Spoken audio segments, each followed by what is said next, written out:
दोस्तों नमस्कार, हमारे चैनल में आपका स्वागत है। मैं यहाँ पे आप लोगों को मोबाइल रिपेयरिंग सिखाने वाला हूँ A to Z, जीरो से लेकर के हीरो तक। जो थंबनेल लगाते हैं इंस्टीट्यूट वाले 50,000 60,000 रुपये लेते हैं।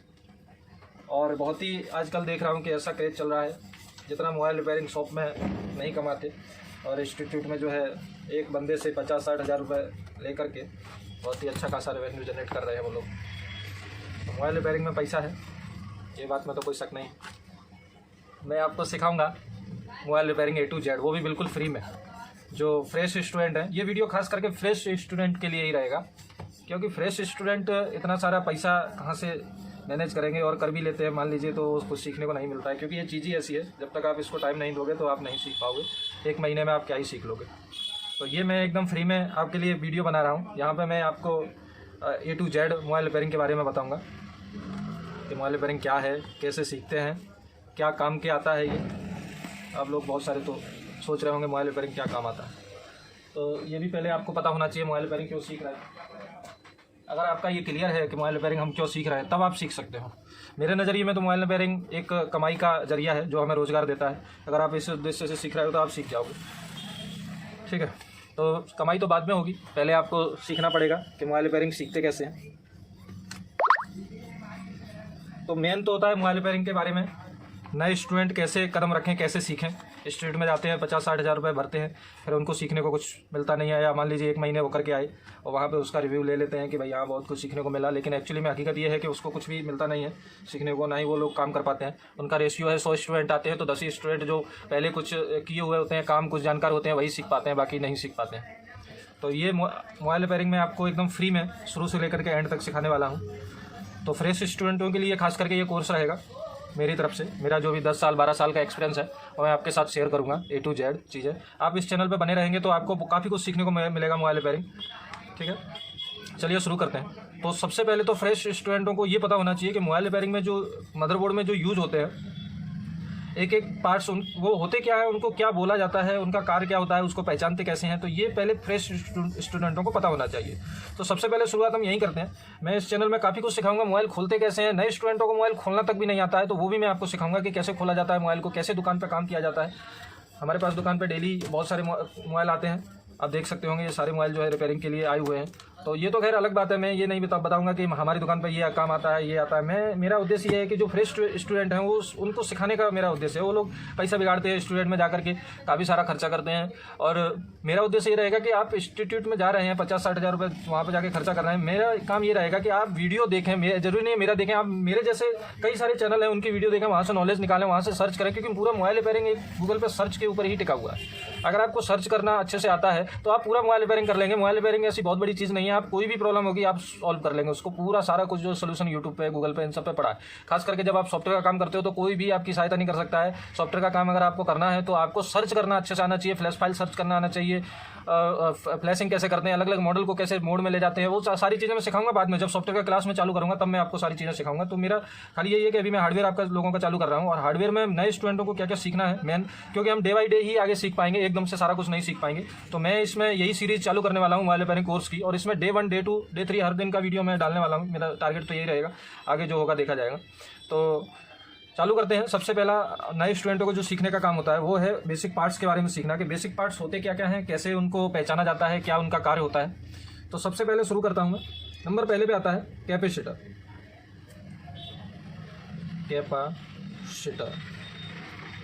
कैपेसिटर को सी से प्रदर्शित करते हैं। डायग्राम अब जब खोलेंगे तो डायग्राम में अगर कैपिटल में सी लिखा रहेगा तो समझ जाना है कि वो कैपेसिटर है। कैपेसिटर को सी से प्रदर्शित करते हैं। कैपेसिटर के 2 टर्मिनल होते हैं, जैसे यहाँ पे एक फोटो बना देता हूँ। ये कैपेसिटर हो गया, एक टर्मिनल ये हो गया, एक टर्मिनल ये हो गया। टर्मिनल मतलब कि सिरा, और बीच का हिस्सा इसका खाली होता है जो कि ब्राउन कलर का होता है, ब्राउन कलर, ठीक है। अब इसमें कोई प्लस माइनस नहीं होता है, उल्टा सीधा आप कैसे भी लगा सकते हो, घुमा फिरा के कैसे भी लगा सकते हो, कोई दिक्कत वाली बात नहीं है कैपेसिटर में। कैपेसिटर को सी से प्रदर्शित करते हैं, ब्राउन कलर का होता है। इसका कार्य जो है वो एसी को पास करना, एसी को पास करना, डीसी का विरोध करना होता है, विरोध करना होता है। यानी कि पावर हमारा 2 प्रकार का होता है। पावर के बारे में तो आपको पता ही होगा। अगर नहीं पता है तो मैं आपको एकदम ज़्यादा डिटेल में नहीं, एकदम शॉर्टकट में बता देता हूँ जितना जरूरत है। देखो मोबाइल रिपेयरिंग में ज़्यादा डिटेल में घुसने की जरूरत नहीं है। आप इस चैनल को फॉलो करते हो, मैं आपको सिंपल वे में सिखा दूंगा, ज़्यादा माइंड में प्रेशर देने की जरूरत नहीं है। आप डेली वीडियो खाली देखते रहेंगे, आप सीख जाएंगे। क्योंकि इतना बहुत बड़ा कोई रॉकेट साइंस नहीं है या बहुत बड़ी तोप नहीं है मोबाइल रिपेयरिंग करना, एकदम नॉर्मल चीज़ है। अगर आप अच्छे से सीख लेते हैं तो आप अच्छे से कर पाएंगे, ठीक है। अगर आप मान लीजिए कि जल्दबाजी में सीखेंगे तो मोबाइल बिगड़ भी जाता है, मोबाइल आपकी गलती से ही बिगड़ता है, ठीक है। बनने वाला मोबाइल बिगड़ जाएगा। तो क्योंकि देखो इसमें रेशियो काम करता है कि अगर आपका रिपेयरिंग का रेशियो अच्छा है तो आप 10 मोबाइल आएंगे तो 10 में से 8 रिपेयर कर देंगे, जिसमें आपको 8 में पैसा मिलेगा, अच्छा खासा, आप अच्छा खासा अर्निंग कर देंगे। वहीं आपका अगर रेशियो कम रहेगा, 10 में से 2 ही मोबाइल बना पाए, बाकी के बिगाड़ दिए, तो आपको पैसा नहीं मिलेगा, ठीक है। जाहिर सी बात है, इसका जो फर्क है वो भी आपके इनकम पे पड़ेगा। और सीख भी आप इनकम के ही लिए रहे हो, ठीक है। दुकान खोलोगे, दुकान खोल करके जो है काम करोगे या कहीं जॉब भी करोगे तो रेशियो के ऊपर ही ये सारा काम करता है। तो अच्छे से सीखना है तभी जा करके आप ये काम कर पाओगे। तो AC/DC में आपको बताता हूँ एकदम शॉर्ट फॉर्म में। तो ये DC मतलब कि डायरेक्ट करंट, ये डायरेक्ट चलता है, इसमें कोई फ्रिक्वेंसी होता नहीं है। AC में हमारा फ्रिक्वेंसी होता है। तो ये जो अप डाउन होता है इसी को हम फ्रिक्वेंसी कहते हैं, बराबर।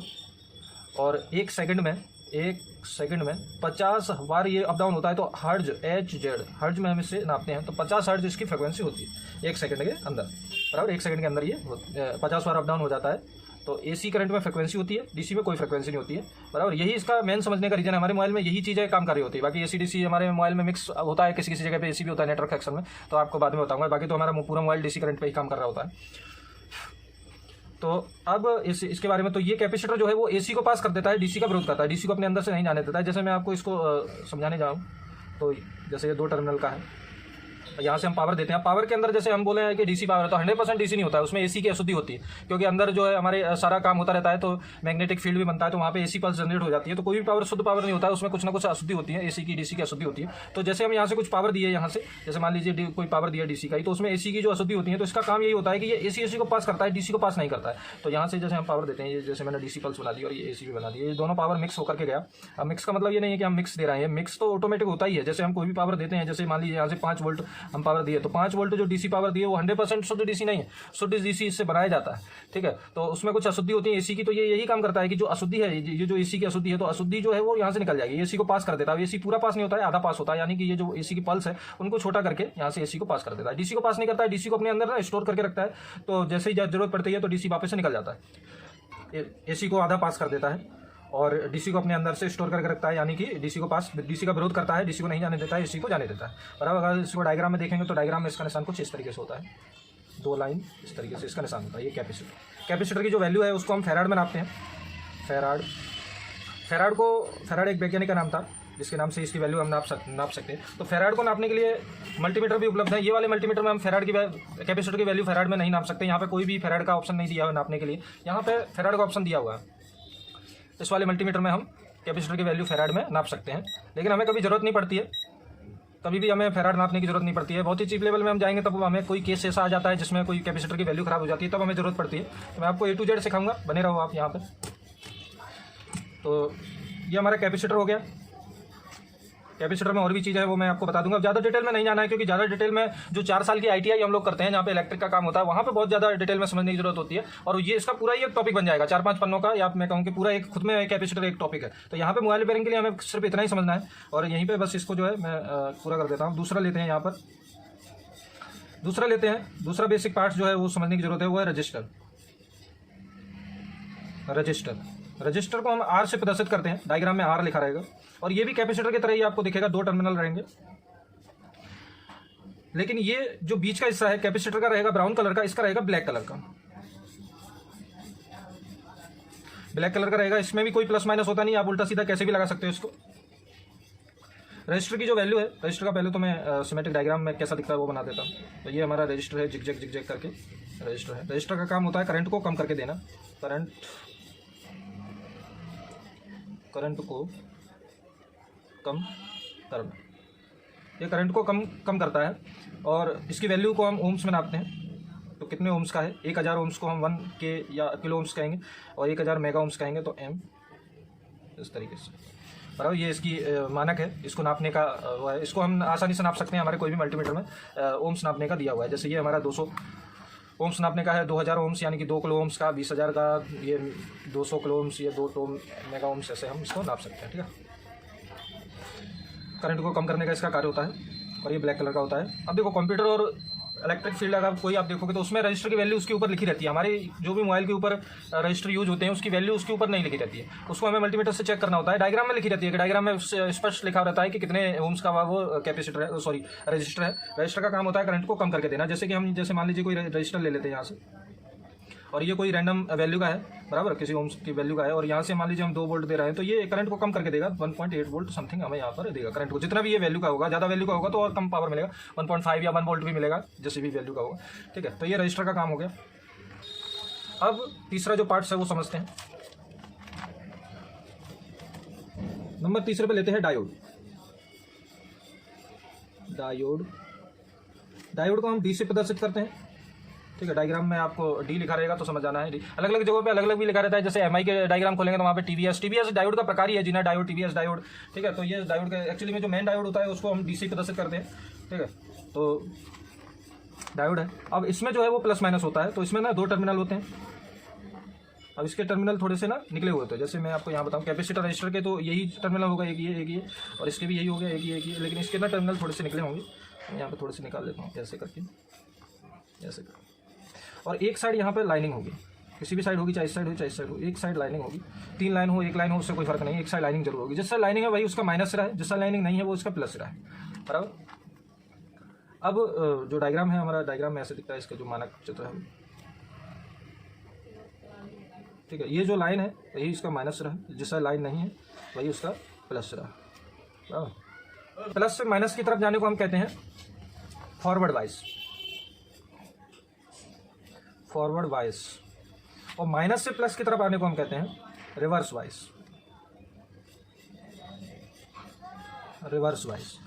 डायोड का कार्य पहले तो समझते हैं। डायोड के 2 कार्य होते हैं। पहला कार्य तो ये होता है कि ये करंट को एक ही दिशा में जाने देता है, पावर को एक ही दिशा में जाने देता है, यानी कि ये फॉरवर्ड वाइस में पावर को जाने देता है, रिवर्स वाइस में पावर को नहीं जाने देता है। फॉरवर्ड वाइस में पावर को जाने देता है, रिवर्स वाइस में पावर को नहीं जाने देता है।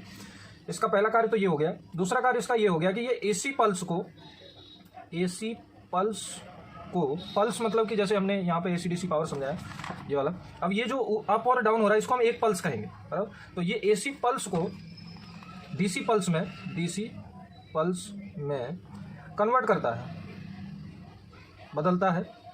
कन्वर्ट करता है, बराबर। यानी कि ये एसी को डीसी में भी बदलता है। अब एसी को डीसी में बदलने के लिए हमें 4 डायोड की जरूरत होती है, वो इलेक्ट्रिक फील्ड में, लेकिन यहाँ पे एसी को डीसी पल्स में ये कन्वर्ट कर देता है, सिंगल डायोड भी। ठीक है, तो ये हमारा डायोड हो गया। ओके, इसके प्लस माइनस 2 टर्मिनल होते हैं। अब इसके बाद ले लेते हैं नंबर चौथा, कॉइल,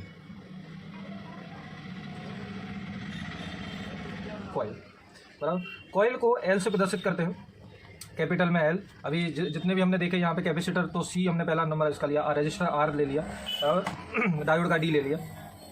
कॉइल का लास्ट वाला नंबर होता है एल, बराबर। अब कॉइल के भी 2 टर्मिनल होते हैं, बराबर। इसमें भी कोई प्लस माइनस नहीं होता है, चाहे आप कैसे भी लगा सकते हो, उल्टा सीधा, कोई दिक्कत वाली बात नहीं। इसका पहले तो मैं आपको एक वो बताता हूँ कि डायग्राम में कैसा है, मेन इसका मानक कैसा होता है। ये हो गया हमारा कॉइल, मतलब कि एक ही वायर होता है, एक ही वायर को ऐसे कुंडली करके लपेटा जाता है। जैसे ये भी हमारा कॉइल है, तो एक ही कॉइल के अंदर ऐसे हमारा, और ये एक वायर यहाँ से यहाँ तक होता है, तो ये हमारा पूरा कॉइल हमारा हो गया। इसकी वैल्यू जो है हम हेनरी में नापते हैं, हेनरी, माइक्रो हेनरी, कितने हेनरी का है। तो हेनरी का ऑप्शन हमें इन मल्टीमीटर में नहीं दिया हुआ है, इसके लिए एक अलग मल्टीमीटर आता है जिसमें हम हेनरी चेक कर सकते हैं। तो इतना जरूरत नहीं पड़ता है हमें हेनरी चेक करने की। ठीक है, जो लाइट सेक्शन में लगा होता है कि भाई बहुत सारे स्टूडेंट में बताते हैं कि इसकी हेनरी खराब होगी, तो आप कोई भी मोबाइल से लाइट सेक्शन में से निकाल के वहाँ पे लगा दो, वो वर्क करता है 100%, बराबर। तो हेनरी में इसकी वैल्यू को चेक करते हैं। ओके, ये कुछ और भी तरीके से दिखते हैं, छोटे बड़े, ये मोबाइल में थोड़े से बड़े साइज के होते हैं। तो यहाँ पे एक फोटो बताते हैं।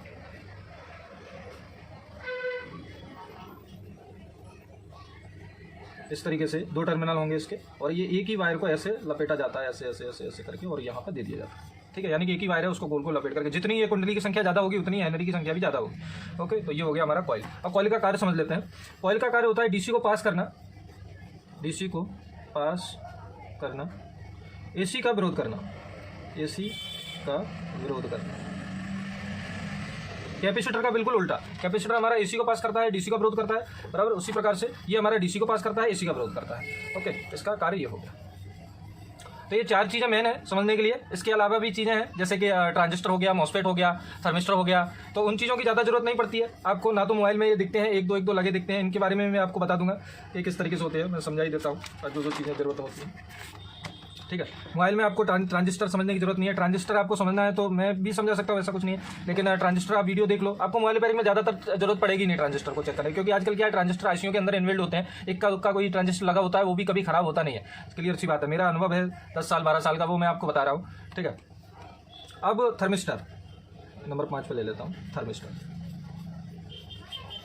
थर्मिस्टर एक प्रकार का रजिस्टर ही होता है, TH से इसको हम प्रदर्शित करते हैं। रजिस्टर ही होता है, रजिस्टर की फिक्स वैल्यू होती है। जैसे हमारा रजिस्टर है, इसकी फिक्स वैल्यू है कि भाई ये जितने ओम्स का होगा उतने ही पावर कम करके देगा, लेकिन इसकी जो वैल्यू है वो तापमान के हिसाब से कम करती है।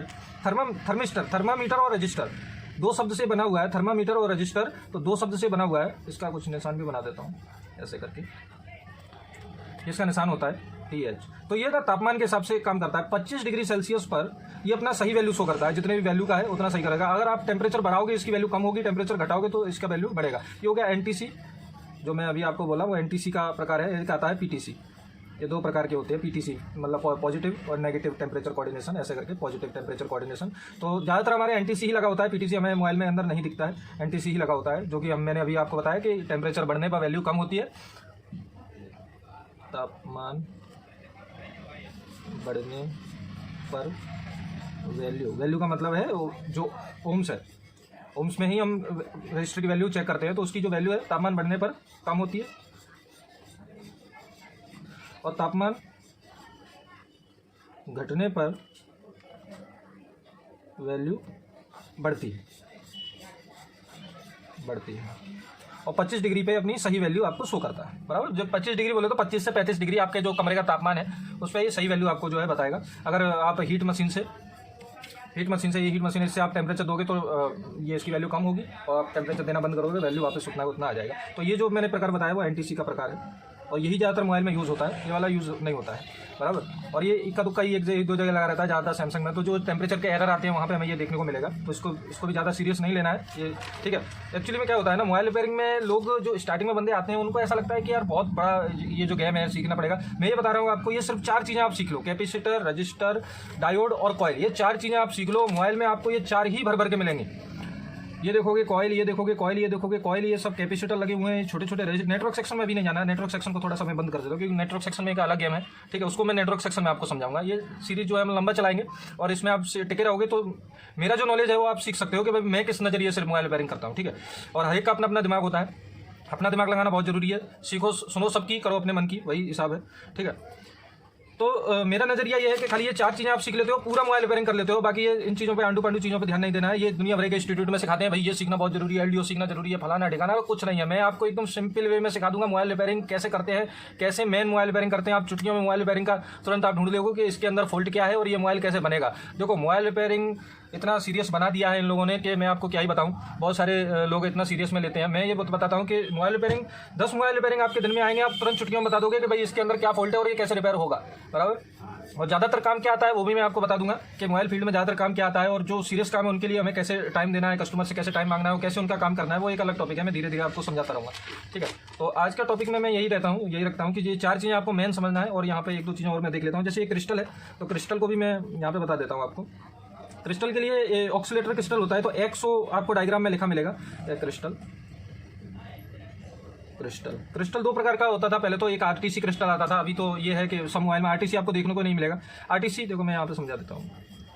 Real time clock RTC crystal का ये फुल फॉर्म होता है। तो real time clock RTC crystal, ये पहले जो नोकिया के मोबाइल चलते थे जिसमें बैटरी निकालती टाइम और डेट खराब हो जाती थी, तो वापस से हमें मैनुअल सेट करना पड़ता था, तो वहाँ पे RTC क्रिस्टल दिया था। जैसे क्या होता था, इसके साथ में एक बैटरी और लगी रहती, छोटा सा सेल और लगा रहता था, तो वो सेल से प्लस माइनस इसमें होता ही है, तो छोटा सा सेल लगा रहता था, उससे RTC क्रिस्टल चलता रहता था। उससे क्या होता था, बैटरी निकाल लो तो टाइम और डेट वो मिली के मिले। कंप्यूटर में आज भी लगे होते हैं RTC क्रिस्टल के साथ एक सेल और लगा रहता है 3 वोल्ट का, ठीक है। तो आप कंप्यूटर को बंद करके रख दो, सालों साल बंद रहने दो उसको, जब भी आप चालू करोगे उसका टाइम डेट वही आपको एक्यूरेट मिलेगा। तो ये एक क्रिस्टल है जो कि टाइम और डेट को, कैलेंडर को चलाने में मदद करता है। ये अभी मोबाइल में यूज नहीं होते हैं, पुराने मोबाइल में आते थे, ठीक है। आजकल टाइम और डेट मिल जाते हैं नेटवर्क के जरिए। जैसे मोबाइल आपका नेटवर्क क्षेत्र में आता है, ऑटोमेटिक टाइम जोन आपका अपडेट हो जाता है, ठीक है। तो अब ये क्रिस्टल यूज होता है, ये क्रिस्टल फ्रीक्वेंसी जनरेट करता है। फ्रीक्वेंसी यहाँ पे क्रिस्टल के ऊपर लिखा रहता है। जैसे तो मैं बता दूं आपको, एक 19 हर्ट्ज, ठीक है, एक 32 हर्ट्ज की फ्रीक्वेंसी, और अभी जो लेटेस्ट मोबाइल आ रहे हैं उनमें 48 हर्ट्ज वाली फ्रीक्वेंसी आपको मिल रही है, ठीक है। HZ।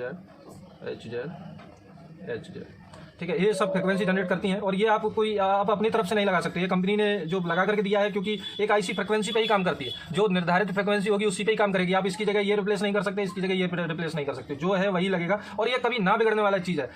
ये इकलौता एक ऐसा पार्ट्स है, ये वाला एक इकलौता पार्ट्स है, ये कभी नहीं बिगड़ता है। ये सारी चीज़ें बिगड़ जाती है, जो हमारे टेक्नीशियन है बड़े बड़े फैक्ट्रियों में भी यूज जो होता है, उन लोगों का भी यही मानना है कि ये सारी चीज़ें बिगड़ जाती है, लेकिन ये इकलौता एक पार्ट्स है जो कि सालों साल चलता रहता है, ये कभी नहीं बिगड़ता है। लेकिन हमारे मोबाइल में तो कुछ भी हो सकता है, ये बिगड़ भी जाते हैं, ऐसा कुछ नहीं है। तो जब बिगड़ जाते हैं तो वही इंस्टीट्यूट वाले एक बस टॉपिक पकड़ लेते हैं कि आपको बस ये चीज़ों का नॉलेज होना चाहिए, ये आना चाहिए, और गुमराह इस तरीके से करते हैं कि लोग फिर जो लोग काम कर रहे होते हैं वो भी सोचते हैं कि यार मेरे को भी उनकी जगह यहाँ पे जाना चाहिए और सीखना चाहिए। ऐसा कुछ भी नहीं है, सिर्फ वो एक वीडियो बना लेते हैं और उसी पे फिर बोलते रहते हैं और आप लोगों को ऐसा लगता है कि यार हमें तो जाना चाहिए, हमको कुछ आता नहीं है। ऐसा कुछ भी नहीं, अपने अंदर कॉन्फिडेंस लेकर के आओ। मैं आपके अंदर इतना कॉन्फिडेंस ला दूंगा कि आप कोई भी मोबाइल को तुरंत मशीन से चेक करके बता दोगे, मल्टीमीटर और डीसी मशीन से आप बता दोगे इसके अंदर क्या फॉल्ट है और चुटकियों में रिपेयर कर दोगे। मेन चीज़ देखो, आप जितना खर्चा वहाँ पे कर रहे हो इंस्टीट्यूट में 50,000 60,000 उनकी फीस में, उतने की आप मल्टीमीटर का अच्छा वाला लेकर के आ जाओ, इससे भी अच्छा मल्टीमीटर आता है वो भी लेके आ जाओ, डीसी मशीन लेके आओ। मेन चीज़ तो आपकी एसएमडी मशीन है, एसएमडी मशीन लेके आ जाओ जिसमें टेम्परेचर आपका सही से मेंटेन होता है। ठीक है, इन सब चीज़ों में खर्चा करोगे तो मोबाइल रिपेयरिंग सीखना कोई बड़ी बात नहीं है। मेन चीज़ होता है जो अपने जो डेस्क को हम सामान जो कैसा रखते हैं, पीवीडी पेस्ट कैसा रखते हैं, चिपिया वगैरह कैसा रखते हैं, स्टेंसियल कैसा रखते हैं, मेन चीज़ ये होता है। ठीक है,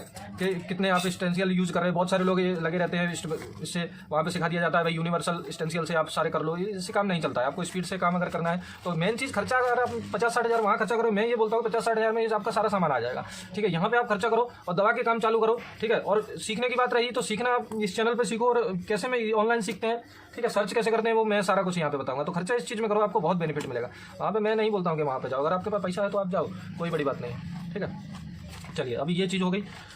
अब और देख लेते हैं कि इसमें और चीज़ क्या है। जैसे डायोड हो गया, ये डायोड हो गया, कॉइल हो गया, कैपेसिटर हो गया, रेजिस्टर हो गया, यही चीज़ें भर भर के लगी होती हैं। ठीक है, और इनके अलावा तो स्विच वगैरह ये कुछ बताने की जरूरत है नहीं। स्विच वगैरह जैसे स्विच तो एक बता ही देता हूँ आप, क्योंकि स्विच कभी कभी बहुत सारे स्टूडेंट पूछेंगे स्विच क्या होता है। ये स्विच है, एक वायरी होता है समझ लो। ठीक है, जब इसको हम, ये अभी ओपन कंडीशन है, जब हम इसको प्रेस करेंगे ये यहाँ पे टच हो जाएगा, ये लाइन सीधी हो जाएगी, तो ये मिल गया जिससे कि हमारा काम करेगा। तो जैसे ही हम इसको पुश करेंगे दोनों वायर मिल जाते हैं और हमारा जो है इस तरीके से काम कर रहा है। और स्विच खराब कैसे होता है, जैसे यहाँ पे कार्बन आ जाना है ना, ये ना दबना, इस तरीके से स्विच खराब होता है। तो ये हमारा स्विच है, ये कोई कंपोनेंट्स इतना नहीं है बेसिक, लेकिन ये है कि ये काम करता है, ये बिगड़ जाता है तो हमारा प्रॉब्लम बनता है। तो इतनी ही चीज़ों को, switch, crystal, thermistor, coil, diode, register और कैपेसिटर, मात्र इतनी ही चीज़ें सीखनी है आपको। इतनी चीज़ों से ही मैं आपको पूरा मोबाइल रिपेयरिंग करना मैं आपको सिखा दूँगा। ठीक है, ये मेरी गारंटी है आपको, खाली आप बने रहें इस चैनल पे। तो आज का इतना ही रखते हैं टॉपिक। अगले टॉपिक में देखेंगे कि मल्टीमीटर से हम इसे कैसे चेक करते हैं, ये सारी चीज़ों को कैसे चेक करते हैं, ये सही है कि खराब है, इनको चेक करना सीखेंगे अगले टॉपिक में। ठीक है, अभी वीडियो काफ़ी लंबी हो गई है, ऐसे ही हम वीडियो डालते रहेंगे, इतनी लंबी वीडियो।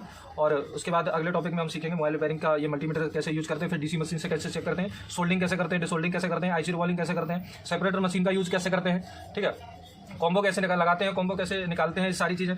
ठीक है, आईसी ड्रिलिंग करना, यूएफआई बॉक्स चलाना, सॉफ्टवेयर का भी नॉलेज जो है, इस पर बने रहो। आपको मैं काफ़ी कुछ जो मेरे है वो मैं सारा कुछ आपको बताता रहूँगा, और आपको अच्छा लगे तो लाइक करो।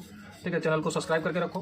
मैं तो बोलता हूँ जो मोबाइल का, जो नए बंदे हैं सीखना चाहते हैं, वो 10-15 मोबाइल रिपेयरिंग के टेक्नीशियन के चैनल सब्सक्राइब करके रखो। वो लोग जैसे वीडियो डाल रहे हैं उनकी वीडियो देखें, क्योंकि आप जितना देखोगे, जितना अपने आप को देखने में टाइम दोगे, आपको कहीं इंस्टीट्यूट में जाने की जरूरत ही नहीं पड़ेगी। मैं तो सीधा ये समझता हूँ, मैं खुद यहीं से सीखा हूँ सारी चीज़ें। ठीक है, और यही मैं करता हूँ, क्योंकि वो लोग क्या ही आपको सिखा देंगे 50-60 हज़ार रुपये लेकर के। इतना सामान है, इतने रुपये में आप सामान ले लोगे तो किसी सीख लोगे। ठीक है, चलिए मिलते हैं अगले टॉपिक पर। ओके।